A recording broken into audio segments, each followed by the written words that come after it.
আজকে আমাদের উত্তর ত্রিপুরা ব্যাডমিন্টন অ্যাসোসিয়েশনের উদ্যোগে এবং প্লেয়ার্সদের যৌথ উদ্যোগে আজকে এখানে একটা ব্লাড ডোনেশন ক্যাম্পের আয়োজন করা হয়েছে। আমাদের এই সভায় সভাপতিত্ব করছেন আমাদের ব্যাডমিন্টন অ্যাসোসিয়েশনের সম্মানিত সভাপতি দিব্যজ্যোতি নাথ মহোদয়।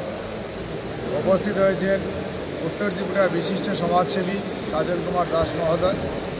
উপস্থিত হয়েছেন এই কমিটির সম্পাদক সুশান্ত দে মহোদয়।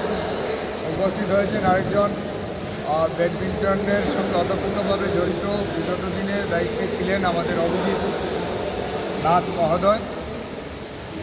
আমাদের সামনে উপস্থিত রয়েছেন এই ব্যাডমিন্টন অ্যাসোসিয়েশনের কর্মকর্তারা, খেলোয়াড়গণ, প্রেস মিডিয়ার বন্ধুরা।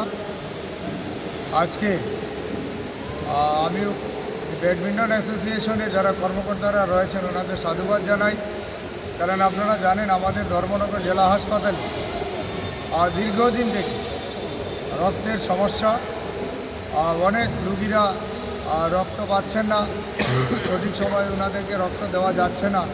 কাজেই আজকে এই যে ব্লাডের ক্রাইসিসের সময় আমাদের উত্তর ত্রিপুরা ব্যাডমিন্টন অ্যাসোসিয়েশনের কর্মকর্তারা এবং প্লেয়াররা মিলে যে একটা উদ্যোগ নিয়েছেন, তার জন্য আমি আমার ব্যক্তিগত তরফ থেকে ওনাদের ধন্যবাদ এবং অভিনন্দন জ্ঞাপন করছি।